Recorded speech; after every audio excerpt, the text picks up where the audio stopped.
In this video, we're going to look at task 8 from the second sample assessment for applied management accounting.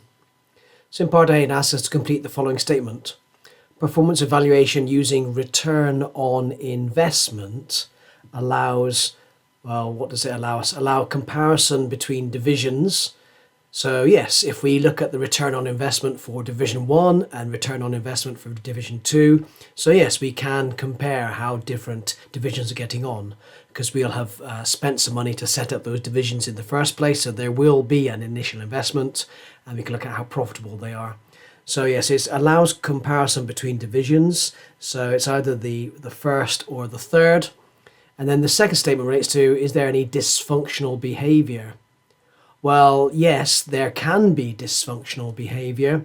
Let's suppose that we have a division and at the moment its return on investment is, let's say, I don't know, 30%, so it's doing really, really well. Now, as far as the shareholders are concerned, they may have a cost of capital of 10%, so they'd be happy as long as they are recovering their costs. So anything above 10% will be good. So for our division, remember they're achieving 30%, so everybody's happy. They're exceeding the 10% that the owners want.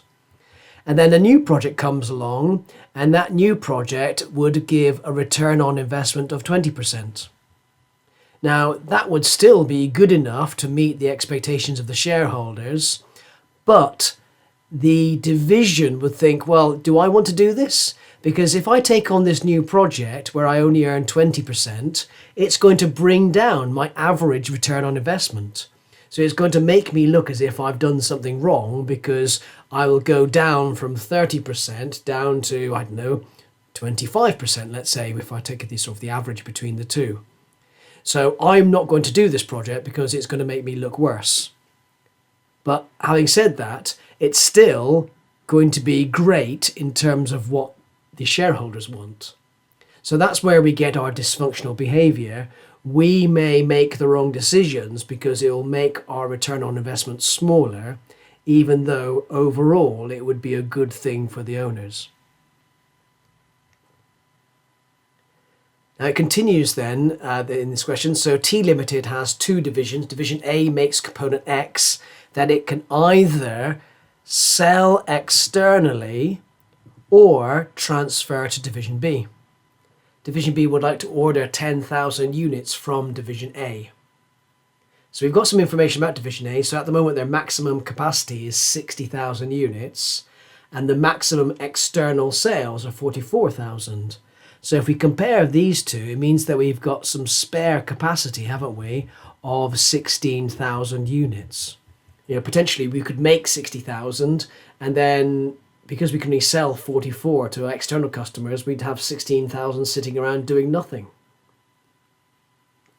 Now notice that Division B only wants to buy 10,000 of those. So what should Division A do? Should they just throw that 16,000 away, or should they just transfer them to Division B? Well, it would make sense that they sell them to Division B, wouldn't it? So how much should we charge them? Because that's what the question's asking now.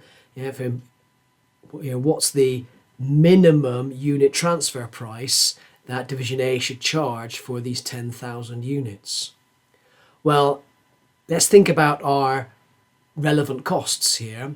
Remember that a relevant cost is a future incremental cash flow. So if we make a product which we're going to sell to Division B, then we need to incur some cost. So we will have to spend £12 to make that product.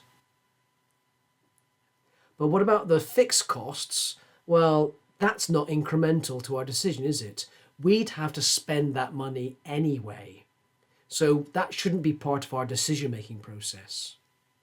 So our answer is that we should charge them a minimum of £12 to cover our variable costs. Now we might charge them more, and that's something that will need to be negotiated between the two divisions. But as long as we are covering our costs, then that would be fine. Now let's suppose that we have a slightly different situation. Okay, so we've answered the question in the sample assessment, but what if you get a slightly different question in your assessment? So imagine that our maximum capacity was not 60,000, imagine it was only 40,000. So in this case, if it were only 40,000, we could sell everything to external customers for 34. So why would we sell anything to Division B if we could sell them externally? It wouldn't make any sense in this case, would it? So if we were to sell anything to Division B, then we'd have to make sure that we would cover our cost, but also cover any lost sales that we would have by not selling it to external customers. However, as we would have to spend that £12 anyway, whether we sell externally or whether we transfer to Division B, it means that that £12 is not a relevant cost because it is not an incremental cash flow. Incremental means that we would spend something as a result of the decision. But in this case, if we would spend the £12 whether we do the first thing or the second thing, then it is not as a result of the decision, and therefore it's not a relevant cost.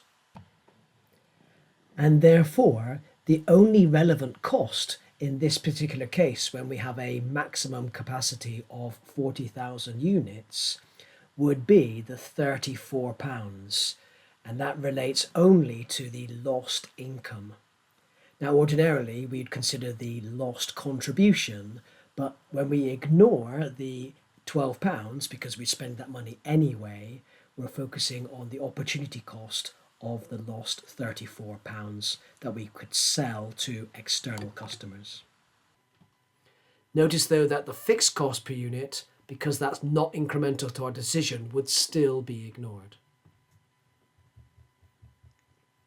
Let's move on then to the next part of the question.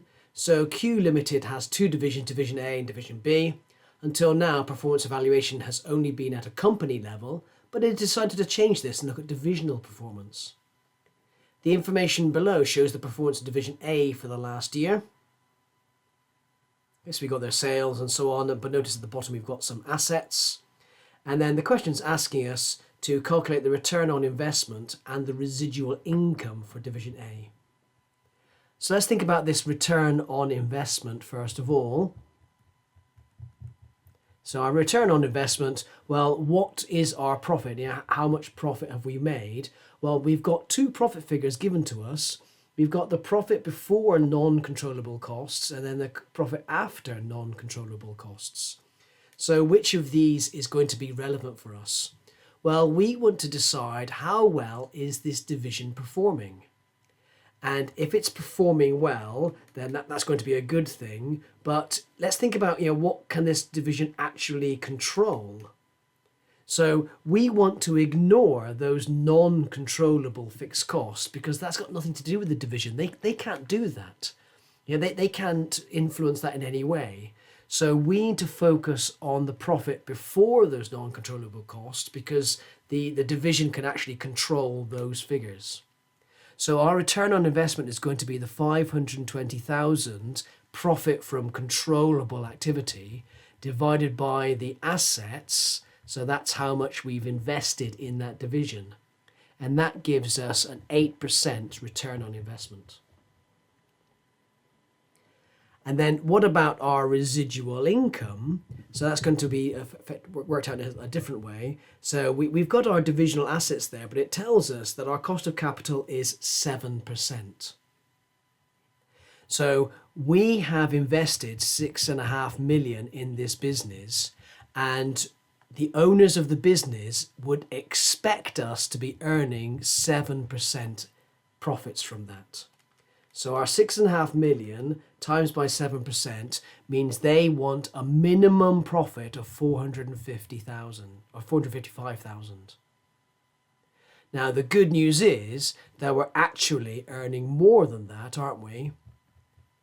So that means that we are earning residual income of £65,000 because our profits exceed the minimum cost of capital by £65,000. So we can put those numbers into our answer. So yeah, our return on investment is 8% and our residual income 65,000.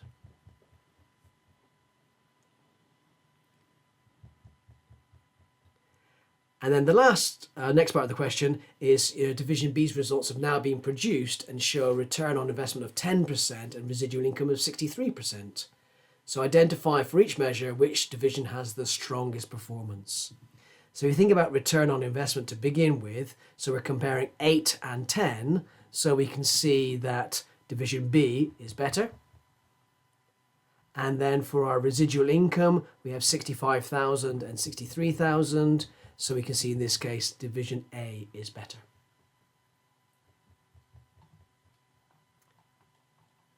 And then for the final part of the question, identify whether each of the following statements is true or false.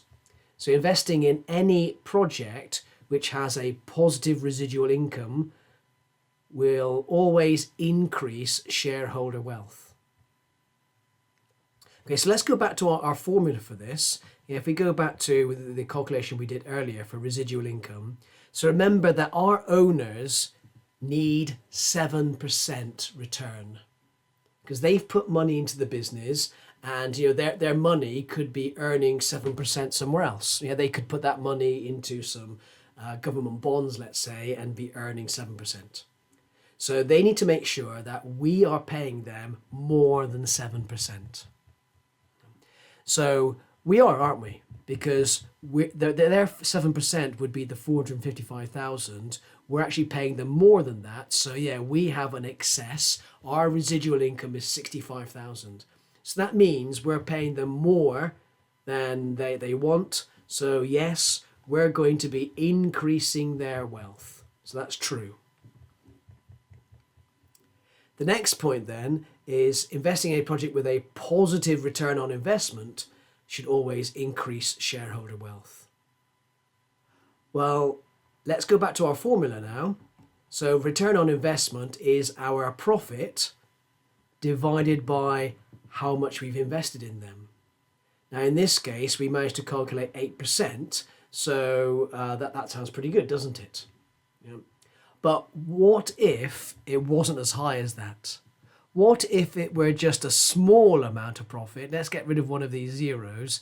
So let's suppose that the return on investment was 0.8%. Would that be increasing the wealth of the owners? Well, not necessarily, because if they've given up 7% to put money into our business instead of investing it somewhere else, then actually we'd be losing their wealth, wouldn't we? Okay, so they're giving up 7% income from somewhere else to earn only 0.8% from us. So if the return on investment is very small, then sadly we wouldn't be making our shareholders more wealthy.